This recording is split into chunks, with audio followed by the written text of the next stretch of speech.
Welcome to the deep dive. Today we're really digging into the digital marketing playbook for 2026. It feels like everything's changing so fast, doesn't it? The whole landscape has, well, it's reorganized itself, and I think a lot of businesses are scrambling, feeling like they need, unlimited cash or they have to be glued to social media 24/7. Yeah, it feels overwhelming. So our goal today is to cut through that noise. We want to get past just talking about posting all the time or spending endless amounts of money. We're focusing on uh, smart thinking, strategic thinking, really, and using resources wisely. We really believe a focused strategy beats just throwing money at the problem. Honestly, figuring this out seems critical for the next couple of years. Oh, absolutely. The pressure is definitely real. And when you look at the numbers, we call it the digital marketing explosion. It's massive. Digital advertising spend, it's projected to almost double, is about $486 billion back in 2021. And by 2026, we're looking at maybe $980 billion. Wow, almost $1 trillion. That's not just like growth. That's fundamental. It really is. That jump represents a 15.1% compound annual growth rate. That's incredibly strong. And it's being pushed by, well, a few key things. Mobile phones being totally dominant, social media just keeps expanding, plus you've got 5G becoming common everywhere, and e-commerce just keeps rolling. You just can't ignore this momentum. If you miss this wave, you're not just standing still. You're basically letting competitors who are adapting take your market share. Okay, so the market's exploding, but the real reason we need to adapt, it seems, is how consumers are behaving differently now. Let's unpack that a bit. Online is basically the new front door, right? The first touch point. For you listening, your potential customer is researching, comparing, checking reviews, building trust online way before they even think about buying, whether that's clicking add to cart or, walking into a store. That change is really clear in the retail numbers. Globally, online sales are expected to be, 24% of all retail sales by 2026? That's up from about 21% in 2023. So a noticeable jump. Even here in the U.S., digital commerce is, I think, around 16.4% now, and it's climbing steadily. How people shop today is just totally different from 10 years ago. And it's not just where they shop, is it? It's what they expect when they get there. Exactly. Customer expectations are through the roof now. For your business today, you absolutely need seamless experiences. People want recommendations that feel like they're actually for them personally. And they want everything instantly across every site, every app, every touch point. It's non-negotiable. If your website's slow or your chatbot is dumb or your suggestions are generic, they're gone. They'll just bounce. It's funny you say that. That instant expectation thing is so true. I was literally just looking for a new coffee maker online. Spent maybe 3 days reading reviews, comparing features, watching videos. Then I realized the store that sells it is like 3 blocks away from my house. But by the time I actually walked over there, I felt like I already knew everything. That online homework was the crucial bit. It really is. And that shift, it brings us right to needing a strategic presence, the multi-channel idea. Yeah. You absolutely have to show up where your audience actually spends their time. Okay, but that's where it gets tricky, right? Resources. If I need to be on Facebook and Instagram and TikTok and everywhere else, Yeah. how do you manage that without like a huge team and budget? That's the perfect question. And it leads us to maybe the most important point here. Being present doesn't mean you have to be constantly active. We need to think about strategic reach, not just volume. Okay, let's quickly map out the main channels just to get a sense of the scale. Social platforms, obviously still huge. Facebook has something like 2.8 billion monthly users. And yeah, 86% of US marketers are using it. But then you've got Instagram, TikTok, LinkedIn, all for different crowds, different vibes. Right. And beyond social, there's Google. Still king for search intent Right. when people are actively looking for answers or products. Yeah. But don't forget about some lower cost options too. Things like GIPHY, creating branded gifts. It's a creative way to get exposure that costs next to nothing. Your brand can just pop up in everyday conversations on Slack or messages. Good point. And we definitely can't forget about probably the highest ROI channel still, direct communication, email marketing. It still works incredibly well as long as it's useful and targeted, not just, spamming people. Right. So all these channels bring us back to that resource question you raised. How do you manage it all? We need to tackle this head on. Let's debunk the myth of 247 social media presence. This old idea that just posting constantly, volume over everything is the key. It's outdated. It just doesn't work anymore. It leads to your team burning out, wasting money. And honestly, your message gets so diluted, nobody pays attention. That feels a bit counterintuitive, especially if you remember the early days of social where it's kind of about volume. Why is it a drain now? Well, it's mainly because of algorithm intelligence. The platforms have gotten much smarter. Today's algorithms, they prioritize stuff that's relevant and authentic. They actively look for and reward content that gets real engagement, comments, shares, saves, not just likes. They favor quality over just sheer frequency. The system knows. So meaningful, timely posts actually beat just mechanically posting every single day.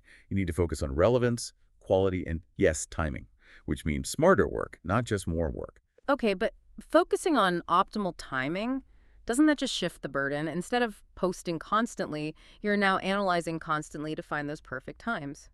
Seems like it can still drain resources. That's a fair point. And it highlights the strategic challenge. This is exactly why we need a solid framework. If quality and relevance are the goals, we need to structure our budget and efforts. We need a way to protect resources for that high-quality stuff and for trying new things while also managing the risk. Okay, this is where it gets really practical, I think. The 70-20-10 rule, I've heard of this. It's not just about budgeting, right? It's like a framework for managing risk and encouraging innovation at the same time. Especially useful if you don't have, well, bottomless pockets. Exactly. Think of it as your roadmap for keeping things stable while also pushing for growth in a calculated way. Let's break down the three parts of this strategy. It's balanced and pretty cost-effective. So, 70% of your effort and budget goes into your core efforts. This is your bread and butter, the stuff you know works, the proven tactics that bring in consistent results. Things like ongoing SEO work, keeping your main content fresh and valuable, like updating key blog posts, and running reliable ads on channels where you know you get a good return. This is your foundation. It keeps the lights on, provides steady growth. Right, so that 70% is your stability. It's what gives you the confidence maybe to experiment elsewhere. Precisely. Then, the next 20% is earmarked for new opportunities. This is where you test things out, but in a measured way. You allocate some resources to try out emerging platforms that look promising, or maybe you experiment with a short video series, or dip your toes into programmatic advertising. You're trying to stay a little ahead of the curve, but it's controlled testing. You know when to pull the plug if it's not working. Okay, core stability, measured testing, and then the last bit. The last 10% is for bold experiments. This is the really exciting part, the high risk, potentially high reward zone. This is where genuine breakthroughs can happen. You're taking calculated risks on truly new ideas. Maybe you jump on a fleeting viral trend in a clever way, or you launch a campaign targeting a really specific niche community, or perhaps you experiment with something like AR, augmented reality experiences. AR, can you give an example of what that looks like in marketing? Sure. AR marketing could be things like an app letting you virtually try on clothes or makeup using your phone's camera, or maybe pointing your phone at your living room to see how a virtual sofa looks in the space before you buy the real one. These kinds of campaigns can be risky, technically complex, maybe expensive, but if they connect with people, they can generate massive buzz. Ah, okay, so that solid 70% base really acts like a financial safety net, letting you take those bigger swings with the 10%. Right, let's get super practical now. Moving from the 70-20-10 strategy to actual tactics, budget-friendly things that make this framework actually work day to day in 2026. We talked about 4 key approaches that focus on smart work, maybe using free tools instead of just big spending. Yeah, first up is content marketing, but focused on value first, selling second. We're talking about creating useful blog posts, maybe shareable checklists or carousels for social media, short videos. The key here is using free or low-cost tools together. Like, use ChatGPT to brainstorm ideas and get outlines. Then use Canva to make nice-looking graphics and designs. And use something like CapCut for editing videos quickly so they look good on different platforms. So you're basically building a little content creation engine without needing a huge agency budget. Exactly. Second tactic, which is great for saving money and boosting reach. Strategic collaborations. Find other brands that serve a similar audience but aren't direct competitors. Think complementary businesses, then team up for maybe a joint giveaway or cross-promote each other's content or offers. You instantly get access to their audience, they get access to yours, you share credibility, and you didn't have to spend any extra on ads. Pure leverage. Just smart. Third one was using free platform leverage. That's the GIPHY example, right? Yeah, GIPHY is a great example. Spend a bit of creative time making some fun branded GIFs. Then, whenever people search for relevant terms in messaging apps or social comments, your brand might pop up organically. It costs almost nothing, but it gives you this kind of surprising conversational visibility. And the fourth tactic is AI enhancement. Using AI tools smartly. Let AI handle some of the repetitive stuff, help with efficiency, maybe amplify your team's creativity, And this is really crucial, AI shouldn't replace your authentic voice, your human storytelling. That's what builds real connection and trust. Outsource that entirely, and you risk sounding generic or fake. Because, like one of our sources said, the best marketing doesn't feel like marketing. It feels like a conversation, a solution, or a moment of inspiration. AI helps get you there, but it isn't the destination itself. Okay, so you're using these smart, budget-friendly tactics within that 70-20-10 structure, but you need to know if it's actually working, right? If the money and effort are paying off. So we have to talk about measurement. Measuring what really matters.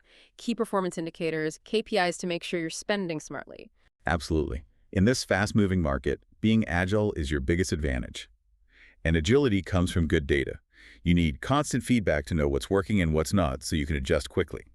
There are 3 essential KPIs you really need to focus on to guide how you allocate resources. First one, customer acquisition cost, or CAC. You have to track really carefully how much it costs you to get one new customer through each different channel. Is Facebook costing you $50 per customer while Google Ads is costing $500? That tells you immediately where your core 70% budget should probably be focused. Okay, CAC. Makes sense. What's number 2? Number 2, return on ad spend, ROAS. This is more about immediate revenue. For every dollar you spend on ads on a specific channel or campaign, how many dollars in revenue are you getting back? You need to be ruthless here. Put your resources into the channels and campaigns that deliver the highest ROAS. Basically, which ads are actually making you money right now. Got it. CAC for efficiency, ROAS for immediate return. The third. Number 3, and arguably the most important for long-term health, customer lifetime value, or CLV. This gets overlooked sometimes, but it's critical. It's about focusing on the long-term relationship, not just the first sale. CLV tells you the total net profit you can expect to make from a customer over the entire time they do business with you. It reveals the true value of that initial acquisition cost. And here's the crucial part. Your CLV absolutely must be significantly higher than your CAC. If your average customer is worth, say, $1,000 over their lifetime, but it costs you $1,200 to acquire them, well, you're losing money in the long run, even if your short-term ROAS looks good. Focusing on CLV forces smarter, sustainable decisions. Wow, yeah, that ratio CLV needs to be way bigger than CAC. That really feels like the ultimate health check for a digital business today. Okay, to make all this really concrete, let's talk about that case study you mentioned. The boutique skincare brand that went from, what, 0 to hero in 6 months. And they did it without a massive agency budget, just by applying these principles. It's a great example of smart strategy beating big spending. Their foundation, their 70% core effort, was built on high-value content. They knew people felt overwhelmed by skincare choices, so they focused on building trust through education. They created this amazing guide, How to Choose Your Perfect Moisturizer.